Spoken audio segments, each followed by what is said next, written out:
Creed en sus profetas. Viernes 24 de octubre 2025. Josué 4. Monumento conmemorativo. Cuando toda la gente acabó de cruzar el Jordán, el Señor habló a Josué diciendo: Toma del pueblo 12 hombres, uno de cada tribu, y mándales diciendo: Tomen de en medio del Jordán, del lugar donde están firmes los pies de los sacerdotes, 12 piedras, las cuales llevarán con ustedes, y las pondrán en el lugar donde han de pasar esta noche.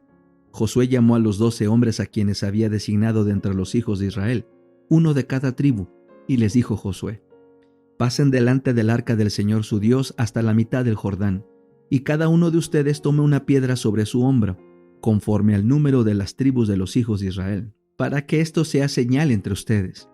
Y cuando sus hijos les pregunten en el futuro diciendo: ¿Qué significan para ustedes estas piedras?, les responderán: Las aguas del Jordán fueron cortadas ante el arca del pacto del Señor. Cuando ésta cruzó el Jordán, las aguas del Jordán fueron cortadas, por lo cual estas piedras sirven de monumento conmemorativo a los hijos de Israel para siempre. Los hijos de Israel hicieron como les mandó Josué. Tomaron 12 piedras de en medio del Jordán, como el Señor había dicho a Josué, conforme al número de las tribus de los hijos de Israel. Las llevaron consigo al lugar donde pasaron la noche y las colocaron allí. Josué también erigió 12 piedras en medio del Jordán, en el lugar donde estuvieron los pies de los sacerdotes que llevaban el arca del pacto, y están allí hasta el día de hoy. Los sacerdotes que llevaban el arca se quedaron de pie en medio del Jordán, hasta que se cumplió todo lo que el Señor había mandado a Josué, que hablara al pueblo, conforme a todo lo que Moisés había mandado a Josué. Y el pueblo se dio prisa y cruzó. Aconteció que cuando todo el pueblo acabó de cruzar, también cruzó el arca del Señor con los sacerdotes, en presencia del pueblo. También los hijos de Rubén, los hijos de Gad y la media tribu de Manasés cruzaron armados al frente de los hijos de Israel, según Moisés les había dicho. Como 40,000 soldados, listos para la guerra, cruzaron delante del Señor hacia las llanuras de Jericó para la batalla. Aquel día el Señor engrandeció a Josué ante los ojos de todo Israel, y le temieron, como habían temido a Moisés todos los días de su vida. El Señor habló a Josué diciendo: Manda a los sacerdotes que llevan el arca del testimonio que salgan del Jordán. Y Josué mandó a los sacerdotes diciendo: Salgan del Jordán. Aconteció que cuando los sacerdotes que llevaban el arca del pacto del Señor salieron de en medio del Jordán, y las plantas de sus pies pasaron al lugar seco, las aguas del Jordán volvieron a su lugar, desbordando todas sus orillas como antes. El pueblo salió del Jordán el 10 del mes primero y acamparon en Gilgal, al este de Jericó. Josué erigió en Gilgal las 12 piedras que habían traído del Jordán, y habló a los hijos de Israel diciendo: Cuando en el futuro sus hijos pregunten a sus padres diciendo: ¿Qué significan estas piedras?, darán a conocer a sus hijos diciendo: Israel cruzó en seco este Jordán, porque el Señor su Dios secó las aguas del Jordán delante de ustedes, hasta que acabaron de cruzar de la manera que el Señor su Dios había hecho con el Mar Rojo, el cual secó delante de nosotros hasta que acabamos de cruzar, para que todos los pueblos de la tierra conozcan que la mano del Señor es poderosa, y para que teman al Señor su Dios todos los días. Patriarcas y Profetas, capítulo 35.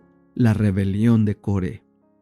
Entonces Moisés declaró en el nombre del Dios de Israel a oídos de la congregación: En esto conoceréis que Jehová me ha enviado para que hiciera todas estas cosas, y que no las hice de mi propia voluntad. Si como mueren todos los hombres mueren estos, o si al ser visitados ellos corren la suerte de todos los hombres, Jehová no me envió. Pero si Jehová hace algo nuevo, si la tierra abre su boca y se los traga con todas sus cosas, y descienden vivos al Seol, entonces conoceréis que estos hombres irritaron a Jehová. De pie, llenos de terror y expectación, en espera del acontecimiento, todos los israelitas fijaron los ojos en Moisés. Cuando terminó de hablar, la tierra sólida se partió, y los rebeldes cayeron vivos al abismo, con todo lo que les pertenecía, y desaparecieron de en medio de la congregación. El pueblo huyó sintiéndose condenado como copartícipe del pecado. Pero el castigo no terminó en eso. Un fuego que fulguró de la nube alcanzó a los 250 príncipes que habían ofrecido incienso y los consumió. Estos hombres, que no habían sido los primeros en rebelarse, no fueron destruidos con los conspiradores principales. Se les dio oportunidad de ver el fin de ellos y de arrepentirse, pero sus afectos estaban con los rebeldes y compartieron su suerte. Mientras Moisés suplicaba a Israel que huyera de la destrucción inminente, todavía podría haberse evitado el castigo divino si Coré y sus asociados se hubieran arrepentido y hubiesen pedido perdón. Pero su terca persistencia selló su perdición. La congregación entera compartía su culpa, pues todos, cual más, cual menos, habían simpatizado con ellos. Sin embargo, en su gran misericordia Dios distinguió entre los jefes rebeldes y aquellos a quienes había inducido a la rebelión. Al pueblo que se había dejado engañar se le dio tiempo para que se arrepintiera. Tuvo una evidencia abrumadora de que los rebeldes erraban y de que Moisés estaba en lo correcto. La poderosa manifestación del poder de Dios había eliminado toda incertidumbre. Jesús, el ángel que iba delante de los hebreos, trató de salvarlos de la destrucción. Se prolongó el plazo para obtener perdón. El juicio de Dios había venido muy cerca y los exhortó a arrepentirse. Una intervención especial e irresistible del cielo había detenido la rebelión de ellos. Si querían responder a la intervención de la providencia de Dios, podían salvarse. Pero aunque huyeron de los juicios por temor a la destrucción, su rebelión no fue curada. Regresaron a sus tiendas aquella noche horrorizados, pero no arrepentidos. Tanto los había lisonjeado Coré y sus asociados que se creyeron realmente muy buenos y que habían sido perjudicados y maltratados por Moisés. Si llegaban a admitir que Coré y sus compañeros estaban equivocados y que Moisés estaba en lo justo, entonces se verían obligados a recibir como palabra de Dios la sentencia de que debían morir en el desierto. No querían someterse a esto y procuraron creer que Moisés los había engañado. Habían acariciado la esperanza de que se estaba por establecer un nuevo orden de cosas, en el cual la alabanza reemplazaría la reprensión y el ocio y el bienestar a la ansiedad y la lucha. Los hombres que acababan de perecer habían pronunciado palabras de adulación y habían profesado gran interés y amor por ellos, de modo que el pueblo concluyó que Coré y sus compañeros debieron ser buenos hombres, cuya destrucción Moisés había ocasionado por algún u otro medio. Es casi imposible a los hombres infligir a Dios mayor insulto que el menospreciar y rechazar los instrumentos que Él quiere emplear para salvarlos. No solo habían hecho esto los israelitas, sino que hasta se habían propuesto asesinar a Moisés y a Aarón. No obstante, no se percataban de la necesidad que tenían de pedir perdón a Dios por su grave pecado. No dedicaron aquella noche de gracia al arrepentimiento y la confesión, sino a idear alguna manera de resistir a las pruebas de que eran los mayores de los pecadores. Seguían albergando odio contra los hombres designados por Dios y se preparaban para resistir la autoridad de ellos.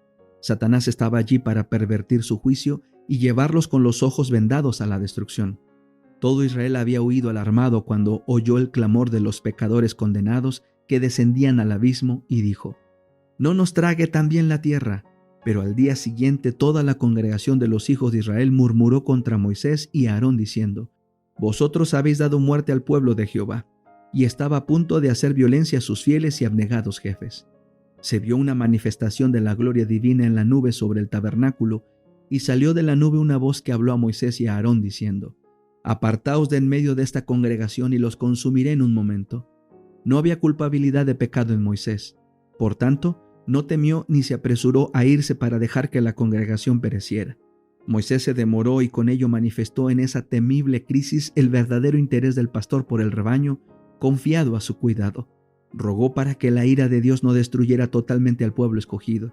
Su intercesión impidió que el brazo de la venganza acabara completamente con el desobediente y rebelde pueblo de Israel. Pero el ángel de la ira había salido. La plaga estaba haciendo su obra de exterminio.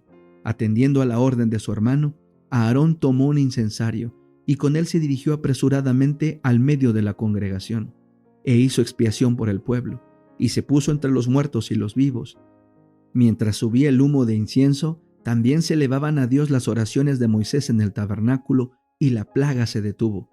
Pero después de que 14,000 israelitas murieron, como evidencia de la culpabilidad que entraña la murmuración y la rebelión.